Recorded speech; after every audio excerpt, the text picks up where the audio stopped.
Boa noite a todos. Que a doce paz do nosso querido Mestre Jesus envolva os nossos corações em muitas bênçãos de luz e de muita paz.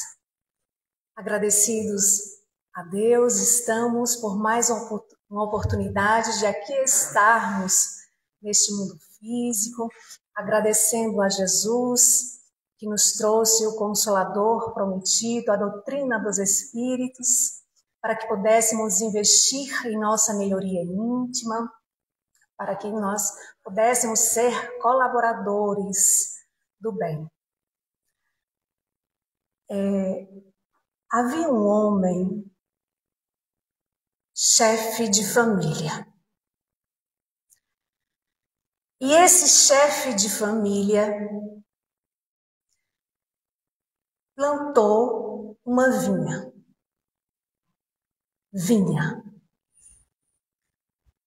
E após plantar a vinha, cercou essa vinha. Cavou com largar, uma espécie de instrumento para pisar as uvas. E depois ele construiu uma torre de guarda. Quando tudo estava pronto, ele arrendou, alugou essa vinha aos vinhateiros, aos lavradores. E ficou acertado que no tempo da colheita ele iria mandar ali os seus servos, os seus servidores, para receber os frutos. Então, ele viajou para o exterior. No tempo da colheita, esse dono da vinha envia os seus servos, os seus servidores.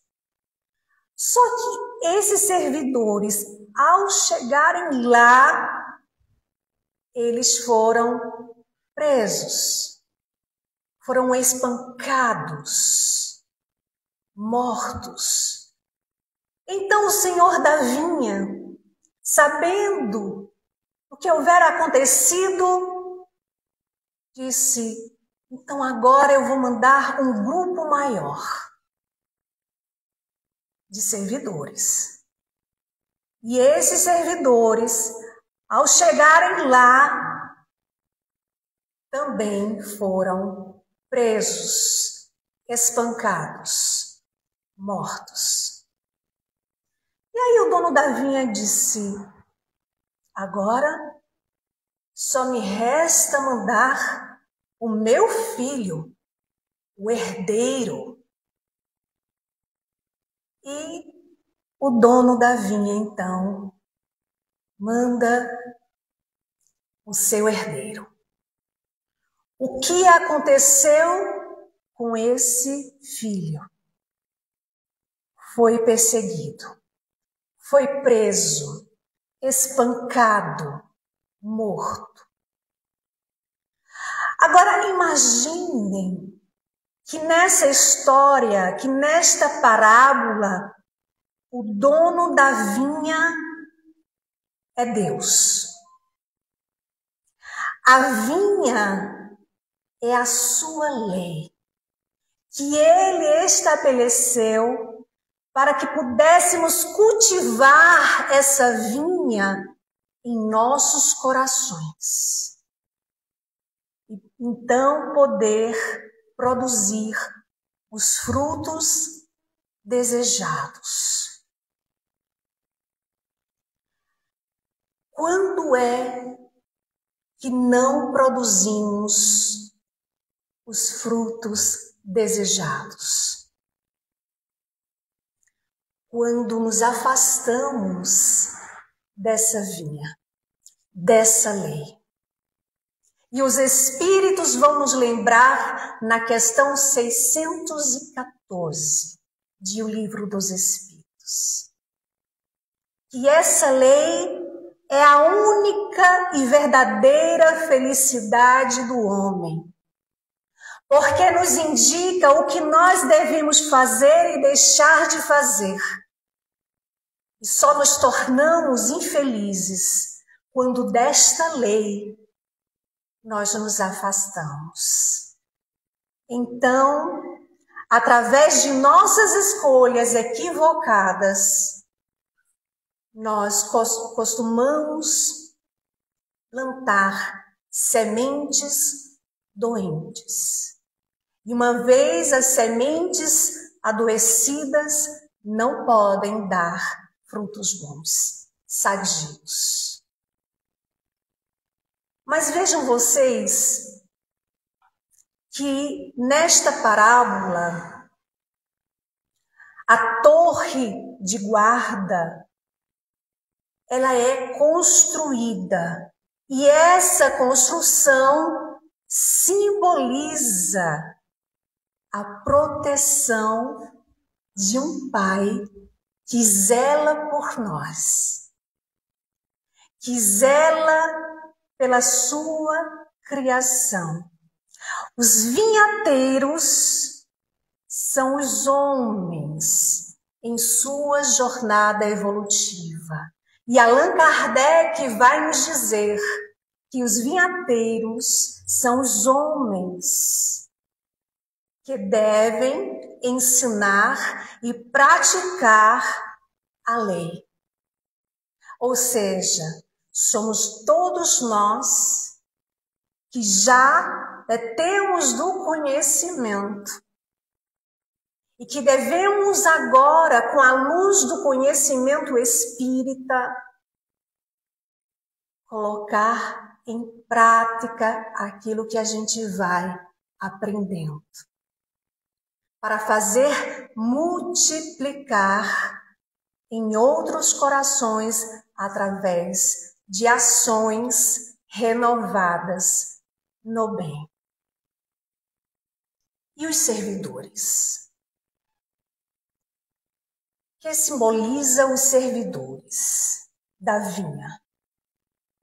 Os servidores simbolizam os profetas do Antigo Testamento, os mensageiros divinos, que antes da vinda de Jesus foram enviados por Deus para orientar as criaturas, a humanidade.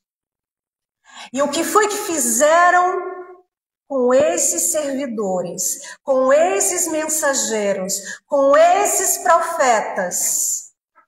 Perseguiram, prenderam, mataram. Eles não respeitaram sequer o filho do dono.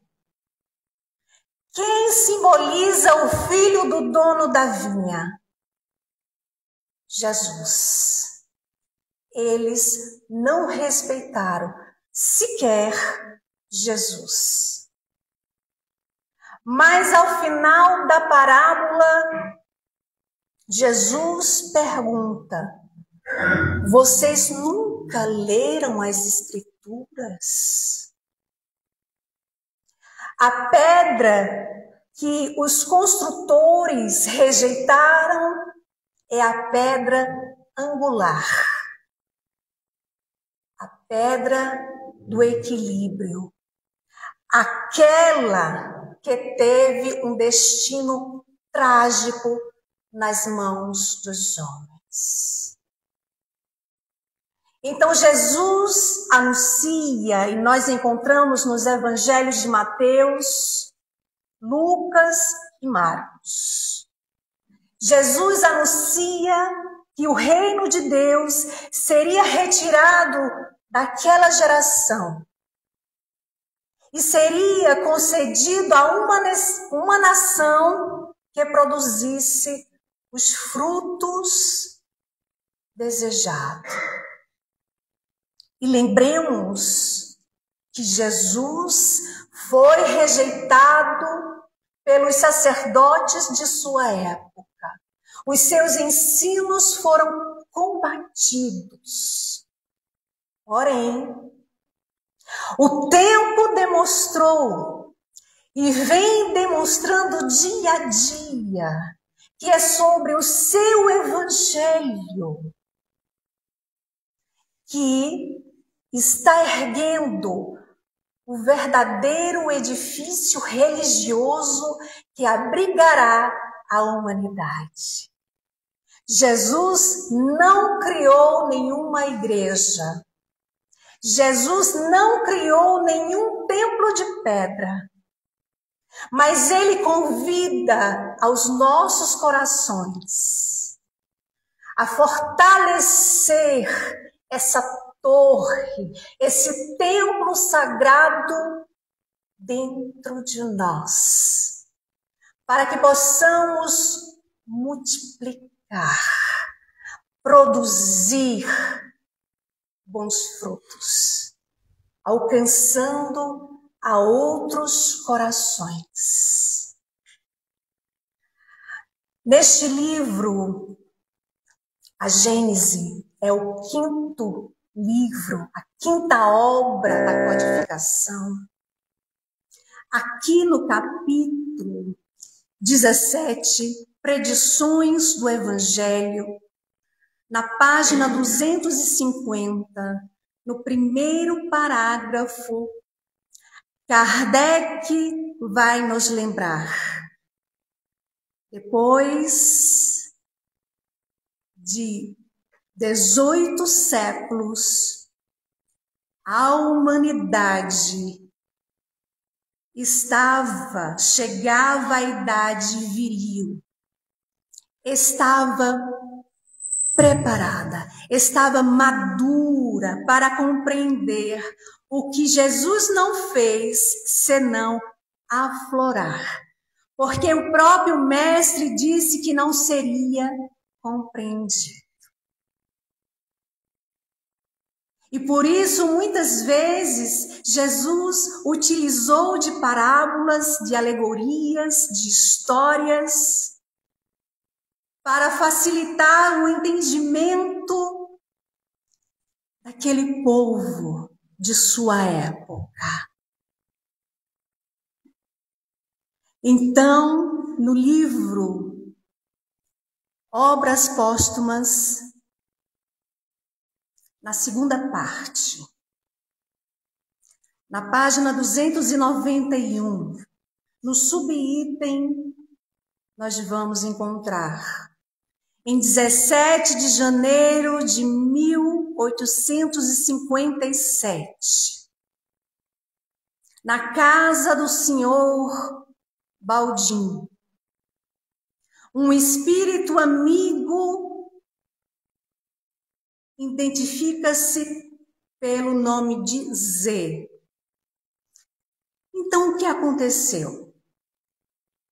Kardec estava em casa e disse: vou lá na casa do meu amigo Baldim. Foi lá.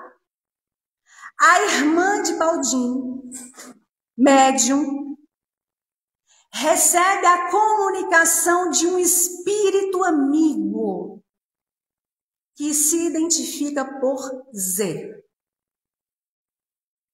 E ele traz um recado para Kardec. Ele diz a Kardec: nesta existência que você se encontra, não verás mais do que uma aurora, um início, um princípio do êxito da tua obra. E ele já adianta ali para Kardec: terás que voltar, reencarnado no outro corpo, para completar o que houveres começado.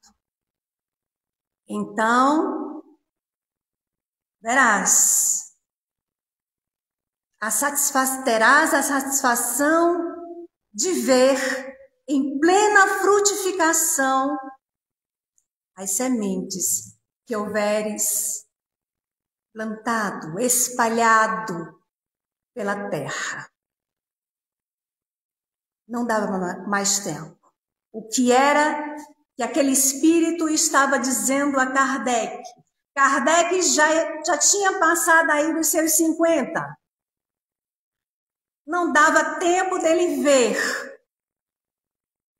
aquele trabalho que ele estava ali junto com o Espírito da Verdade, com outros espíritos, construindo, codificando. Não iria dar tempo. De fato, Hippolyte Léon Denis Rivaio, Allan Kardec, desencarnou no dia 31 de março de 1869. E foi somente 41 anos após a sua partida, que nasce no dia 2 de abril de 1910, na cidade de Pedro Leopoldo, em Minas Gerais.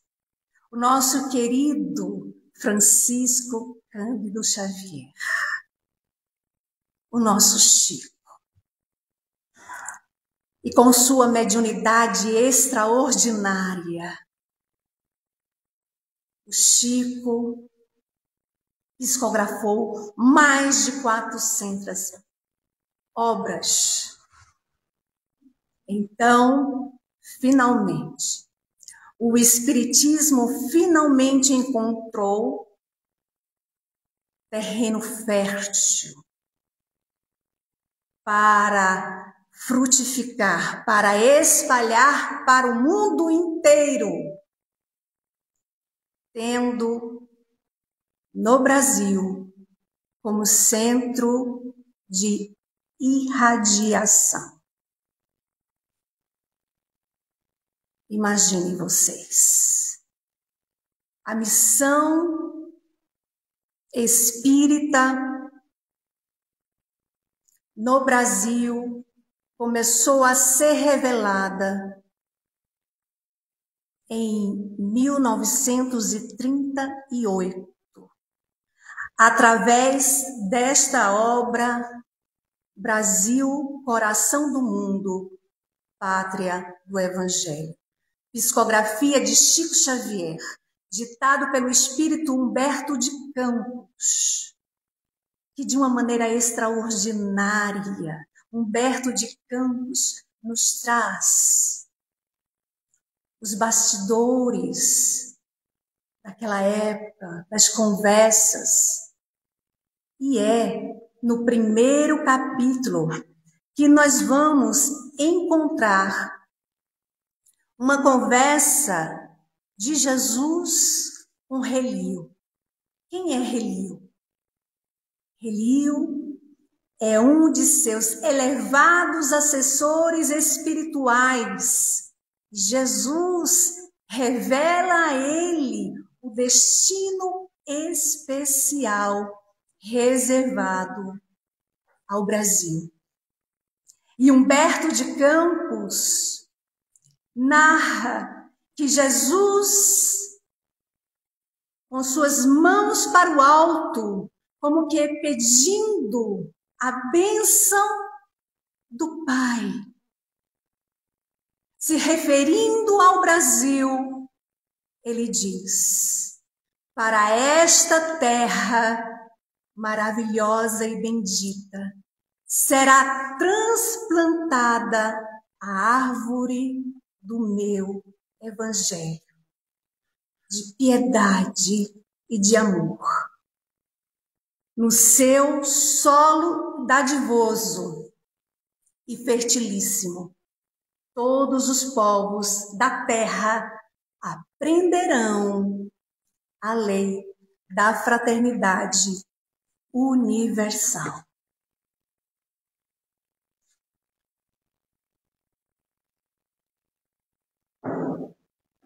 A lei do amor, a lei da caridade.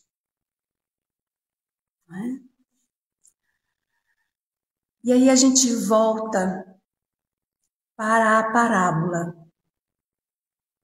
A parábola dos vinhateiros homicidas, contada por Jesus. Qual é a relação da parábola com a trajetória do Espiritismo? Vamos lá. A vinha simboliza os ensinos espirituais, a lei, que foi retirada de Jerusalém,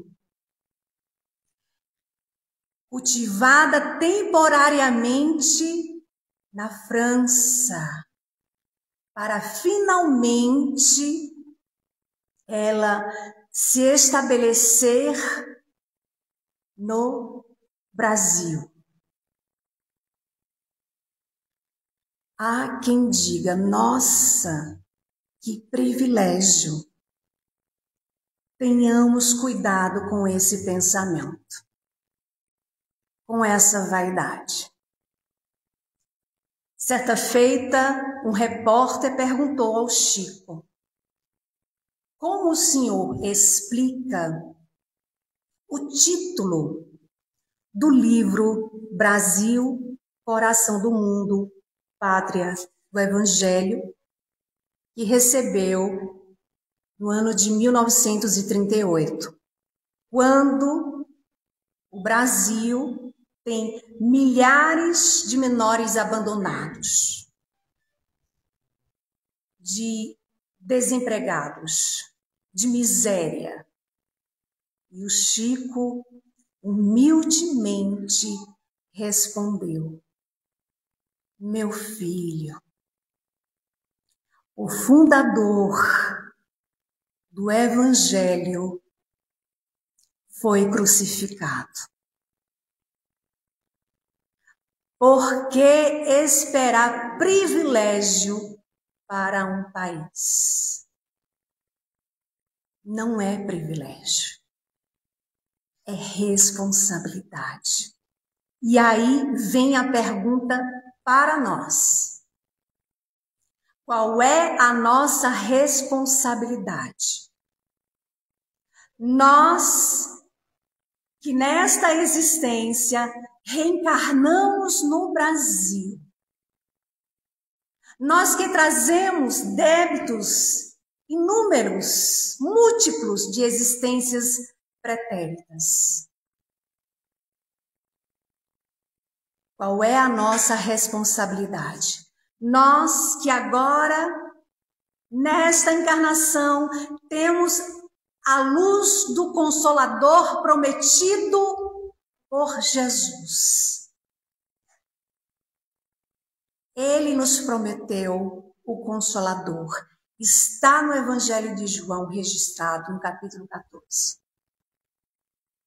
Não vos deixarei órfãos, mandarei um outro Consolador, a fim de que estejas para sempre convosco. Ele está conosco. Ele afirma: estarei convosco até o fim dos séculos. Qual é a nossa responsabilidade? Nós que agora nos afirmamos espíritas.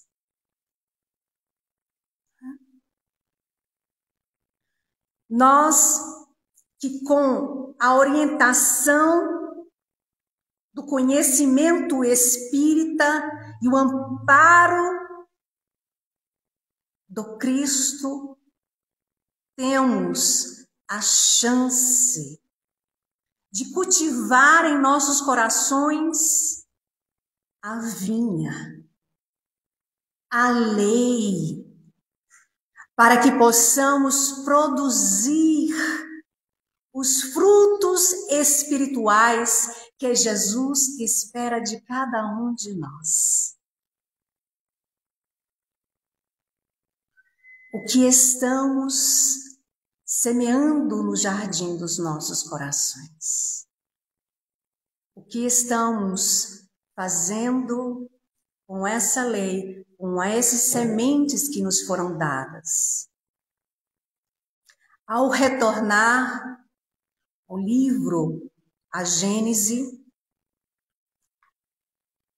na página 250, agora no segundo parágrafo, Kardec, então, vai nos dizer que algumas palavras do Cristo estão veladas sob alegoria, por tudo que se refere à regra de conduta, relações do homem para o homem. Então, Kardec dirá: os princípios de moral dos quais fez a condição expressa da salvação estão claros, explícitos e sem ambiguidade, sem dúvida. Ele está nos dizendo que mesmo o Cristo utilizando de alegorias, de parábolas, de histórias, ele sempre apresentou o roteiro seguro para a nossa salvação, ou seja, a nossa reparação, a nossa transformação. E aí Kardec, que ele faz? Em seguida, ele vai nos indicar o capítulo 15 de O Evangelho segundo o Espiritismo. Qual é o título do capítulo 15 do Evangelho segundo o Espiritismo? Qual é? Fora da caridade não há salvação. E no último item, no item 10, Instruções dos Espíritos, há uma mensagem do apóstolo Paulo. E o apóstolo Paulo, ele vai dizer assim para a gente: Espírito, vamos prestar atenção? E ele fala: meus amigos, agradecei a Deus que vos permitiu pudesseis gozar da luz do Espiritismo. Não porque só aqueles que a possuem podem ser salvos, mas porque, ajudando-vos a melhor compreender os ensinamentos do Cristo, ela vos faz melhores cristãos. Fazei, pois, que, em vos vendo, possa-se dizer que o verdadeiro cristão, o verdadeiro espírita e o verdadeiro cristão são uma só e a mesma coisa. Porque todos aqueles que praticam a caridade são os discípulos de Jesus. Qualquer seja o culto que pertençam, não importa. Certa feita, uma senhora, ela estava muito angustiada porque o seu marido não era espírita. Ela procura o Chico, porque para ela era um defeito muito grande que ele tinha não ser espírita. E ela diz ao Chico: Chico, o meu marido, ele é uma pessoa muito boa. Ele é um bom chefe, ele é um bom filho. Ele ajuda as pessoas. Ele escuta as pessoas. Ele faz muita caridade. Ele é um excelente marido. E o Chico já estava, meu Deus do céu, que defeito é esse? E ela disse: Chico, você acredita que o meu marido, tão bom, não é espírita? E o Chico disse: minha irmã, se ele é tudo isso que você está dizendo, ele não precisa ser espírita, de jeito nenhum. Quem era que precisava ser espírita? Ela, que estava na casa espírita e não entendia que o objetivo da doutrina espírita é a formação do homem de bem. É a formação do homem de bem. Não é? Então, o que nós estamos fazendo com essas máximas da caridade? O que é que eu entendo por caridade? Será que eu entendo que caridade é... Eu acho que eu vou arrumar o meu guarda-roupa. Vou tirar algumas roupas ali que não estou precisando, vou juntar com os sapatos e vou doar. Será que caridade é... Hoje eu vou lá no centro ajudar o seu Sebastião lá na sopa.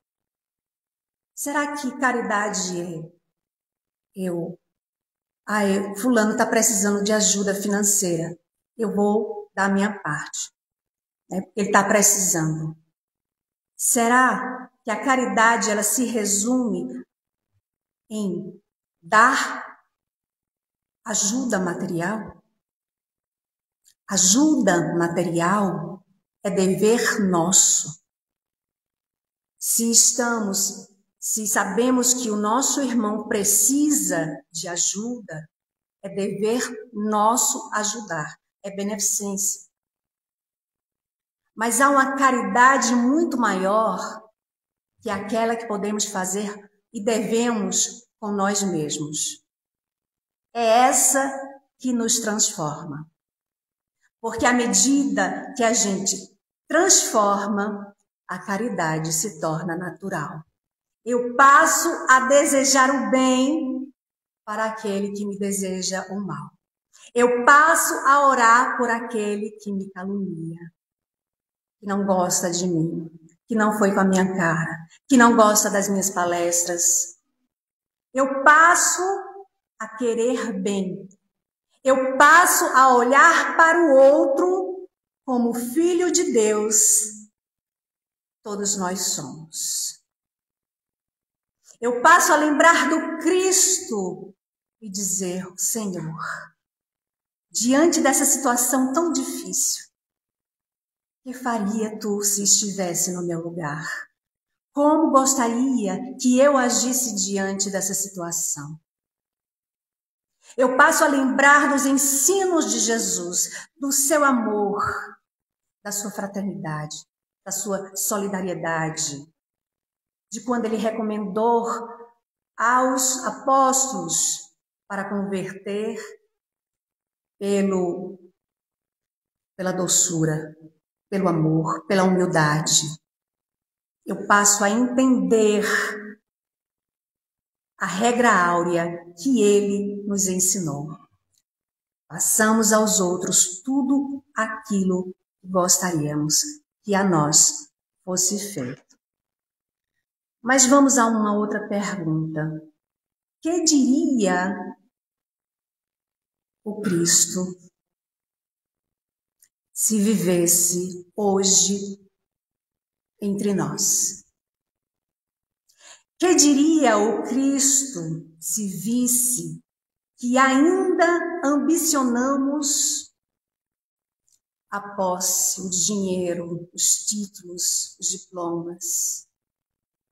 Que diria o Cristo se visse que ainda eu penso só em mim e nos meus? Mas eu tenho que pensar só na minha família mesmo. O outro é o outro que se resolva. Mas Jesus, quando nos ensinou a oração dominical, como é que ele inicia? Pai Nosso. E essa oração, ela deve ser estudada, meditada, sentida. Porque quando Jesus nos lembra, ao dizer Pai Nosso, ele está, na verdade, nos dizendo, olha, não esqueçam que não importa a sua condição social, não importa o sexo, não importa a cor, não importa o partido político, não importa a religião, todos são irmãos, filhos de um só Pai, que é Deus, que nos ama infinitamente, que quer a nossa felicidade, que nos dá a oportunidade, que nos deu o seu Filho amado para viver entre nós, para nos ensinar o caminho. E Ele nos disse: ninguém vai ao Pai senão por mim. Eu sou o caminho, a verdade e a vida. Ninguém vai ao Pai senão por Jesus. Estamos nos esforçando para seguir os seus passos. Nós que agora temos essa luz do conhecimento, estamos nós fazendo a nossa parte? Não teria Jesus o direito de nos perguntar: que fizestes dos meus ensinamentos? Dirá Kardec, e se ele não está aqui carnalmente, se ele não está aqui encarnado, ele está em espírito, e como o Senhor da vinha, virá prestar conta do que fizemos com a vinha, com a lei, essas leis que Deus colocou em nossa consciência, nos dando livre arbítrio para que possamos fazer a melhor escolha. O que estamos fazendo com todo o conhecimento que já detemos?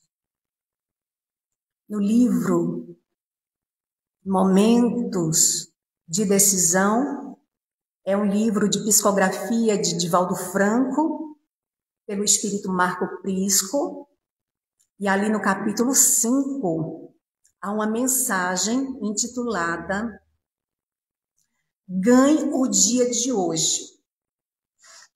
O título já é um incentivo, olha, não perde tempo, ganhe o dia de hoje. E ali apresenta um versículo que está no Evangelho de Tiago, capítulo 4, versículo 14. Quando diz: vós não sabeis o que sucederá amanhã. A gente não sabe o que vai acontecer daqui a 5 minutos. Quanto mais amanhã. Sabendo dessa verdade, por que ainda nos prendermos às coisas do mundo? Nada levamos. Não levamos roupa, calçado, carro, casa, dinheiro, títulos, nada disso a gente leva. Agora a gente leva aquilo que a gente agrega ao nosso coração, à nossa mente, ao nosso espírito. Quais são as sementes que estamos plantando no jardim dos nossos corações? Então, que possamos refletir sobre essa vinha, essa lei, que é para todos. E que possamos nós, sobretudo espíritos, não apenas falar, mas o Evangelho, lembremos, ele precisa ser meditado, estudado, sentido, vivenciado. Nos lembra Alcione, no livro Renúncia, quando conversava com o padre Damiano, uma das encarnações de Emmanuel. Ela dizia, eles ali conversando, estudando os evangelhos, ela dizia: padre, o evangelho precisa ser estudado mais, precisa ser meditado, sentido, vivenciado. Nós precisamos ganhar o dia de hoje com bom ânimo, abraçar o Evangelho do Cristo com o coração, lembrar que Ele nos disse: no mundo tereis aflições. Tem de bom ânimo, eu venci o mundo. A nos dizer que sim, nós podemos vencer o nosso mundo íntimo, as nossas dificuldades, os nossos medos, os problemas que aparecem, se nos colocarmos com vontade firme e sincera de a cada dia renovar os nossos corações. Que Deus e Jesus abençoe a todos os corações, muita paz, muita luz.